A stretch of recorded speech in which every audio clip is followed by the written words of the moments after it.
আলাইকুম and welcome to my new blog. তো আজকে নতুন একটি ব্লগে আপনাদের সবাইকে ওয়েলকাম করতেছি। তো চলুন আজকের দিনটা কীভাবে কী করি, আজকে ফ্রাইডে, তো আজকে কীভাবে কী করি সেটাই শেয়ার করবো। তো এখন আমি বর্তমানে রান্নার ঘর থেকে আর কি আজকে ইন্ট্রোটা দিচ্ছি। তো চলুন আজকের দিনটা কীভাবে কী করি সবই আপনাদের কাছে শেয়ার করবো ইনশাআল্লাহ। তো লেটস গো। হে গাইস, তো হচ্ছে কি এখানে আমি রুটি হচ্ছে যেটা পুরো কিছু ছিল গতকালকের, সেটাই হচ্ছে কি একটু আর কি ফ্রাই প্যানে একটু গরম করে দেন একটু তেল দিয়ে মচমচা করে অ্যান্ড তারপরে খাবো। তো এটা হচ্ছে রুটি। তো রুটি বানানো শেষ, এখানে চা। চলুন কী কী ভিজিয়েছি। তো এটা হচ্ছে খাসির গোছ অ্যান্ড হচ্ছে বাচ্চাদের জন্য কিছু চিংড়ি মাছ ভিজিয়েছি, কারণ ওরা তো আর খাসির গোছ খেতে পারবে না। তো এই তো গাইস রান্না বান্না করতে চলে আসলাম। তো নাস্তা টাস্তা করে ফেলেছি, তো এটা অফ ক্যামেরা করেছি, আপনাদের কাছে আজকে আর দেখাইনি। তো আজকে ফ্রাইডে জানেনি, তো হাতে তেমন একটা সময় নেই। তো এখানে আমার ভাইয়ের আর কি রান্নাটা অলমোস্ট বসিয়ে দিয়েছি। তো এখানে বাচ্চাদের জন্য এটা হচ্ছে আর কি চিংড়ি মাছটা, আর এখানে হচ্ছে গিয়ে আমি তার পাশের চুলায় আমি হচ্ছে যা ওইটা রান্না করবো আর কি খাসির গোশটা। তো চলুন এটা একটু ঝোল দিয়ে দিলাম আর একটু কষানোর জন্য। তো এটা কষতে থাকো, চলুন আমরা পাশের কাছে চলে যাই। তো এই যে হচ্ছে যে আমি এটার মধ্যে দারুচিনি, কিছু এলাচ অ্যান্ড তেজপাতা আর হচ্ছে গিয়ে ওই যে স্টারগুলো আছে না, ওটা কিছু একটা জাস্ট দিয়েছি। ওটা দিয়ে ভালো করে এখন একটু হালকা ব্রাউনি করে ফেলেই হচ্ছে গিয়ে আমি আদা রসুন অ্যাড করে দিব। তো এই তো দেখতে পাচ্ছেন পুরো ব্রাউন কালার হয়ে গেছে অলরেডি। তো এটার মধ্যে হচ্ছে কি আমি পরিমাণ মতো হচ্ছে কি আদা রসুন পেস্ট দিয়ে দিব। তো আমি অলমোস্ট 4 চামচের মতো দিয়েছিলাম, 4 থেকে 5 চামচের মতো অলমোস্ট দিয়েছিলাম। তো আমার খাসির গোছের পরিমাণ হবে 1 কেজির একটু সামহাও কম টম হতে পারে এরকম। তো আপনারা আপনাদের গোশের পরিমাণটা বুঝে টুঝে আর কি মশলাটা অ্যাড করবেন, যেহেতু খাসির গোশ একটু মশলা বেশি করে অ্যাড করতে হয়, না হলে এটা স্মেল আসে খাসি। তো দেন আমার কাছে ভালো লাগে না, দেন আমি হচ্ছে গিয়ে ভালো করে একটু মশলা দিয়ে দিই বেশি করে। তো এই তো মশলা টশলা এভরিথিং সব দিয়ে ফেলেছি অফ ক্যামেরা। তো আজকে তো আপনাদের কাছে রেসিপি শেয়ার করতেছি না, তো তার জন্য আর কী দিয়েছি ওটা বলিনি। তো যাই হোক, এটা হচ্ছে মশলাটা ভালো করে কষিয়ে নিব আমি।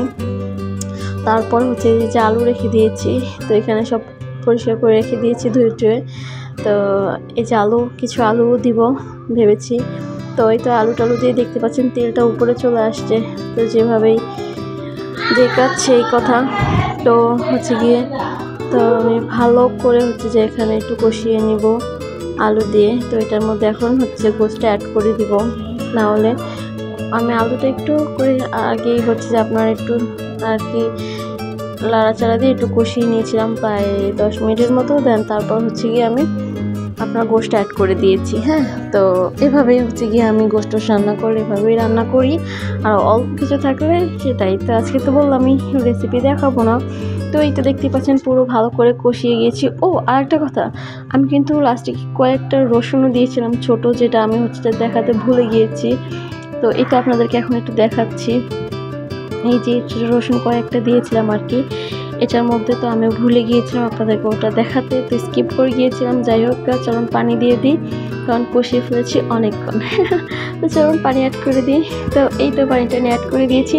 তো রান্না আজ এতটুকুই। তো খেয়ে দিয়ে তারপরে হচ্ছে আসবো বিকালে কি রান্না করি, তো সেটার জন্যই। তো বাই। তো হে গাইস, বাবাই বলে এখন বিকালে চলে আসছি, কারণ এখন একটু নাস্তা করব। তো যে জন্য ভাবতেছি কি করা যায়। তো ভাবছিলাম আমি গতকালকে কিছু একটা মেশিন নিয়েছিলাম, তো ওয়াফেল মেশিন কাজই, তো সেই ওয়াফেল মেকারটা দিয়ে চিন্তা করতেছি তো ওয়াফেল করে বাচ্চাদের জন্য। দেন আমার বাচ্চারা ওয়াফেল খেতে খুবই পছন্দ করে। তো এখানে ডিম, চিনি ভালো করে এখন একটু মিক্স করে নেব। আর বেকিং পাউডার দিয়েছিলাম 1 চামচের মতো। তো এটাকে ভালো করে একটু চেড়ে নিব, কারণ আমার বাচ্চারা খুবই ওয়াফেল পছন্দ করে। তো যার কারণে আমি বিকেল বলতে কি সন্ধ্যার সময় আর কি, বিকেলে তো আর না। তো আসলে মাগরিবের নামাজ পড়ে হচ্ছে যে আমি কাজটা করতে চলে আসছি। তো এটা এখন ভালো করে লাড়াচাড়া নেব, কারণ একাতে ক্যামেরা তো আমি ভালো করে লাড়াতে পারছিলাম না। এই তো দেখুন পুরো ব্যাটারটা এরকম হবে। তো যারা বাচ্চাদের মা, তারা অবশ্যই কিন্তু ওয়াফেলটা কীভাবে বানায় সেই রেসিপিটা জানেন। তো আই গেস আমি হচ্ছে আর দিচ্ছি না। তো এই তো আমার মিনি সেই ওয়াফেল মেকারটা, তো যেটা রিসেন্ট নিয়েছি। তো এটা দিয়ে চলুন বানাই কীভাবে কী করি সব শেয়ার করবো। তো আমি এটা র্যাকের উপর নিয়েছি আর কি, আপনারা কিছু মনে করেন না, কারণ হচ্ছে যে আমার লাইনটা আর কি ওখানে। তো যার কারণে হচ্ছে আমি এত নিতে বাধ্য হয়েছি, না হলে আমাকে অন্য রুমে যেতে হতো। কারণ বাচ্চাদের চিল্লাচিল্লিতে তো আমি পারতাম না, যার কারণ হচ্ছে রাতের উপরে কাজটা করতে বসে দিয়েছি। তো চলুন একটু দেখতেছিলেন যে দিয়ে দিলাম, একটু অয়েল ব্রাশ করতে হয়, বাট আমি অয়েল ব্রাশ করিনি।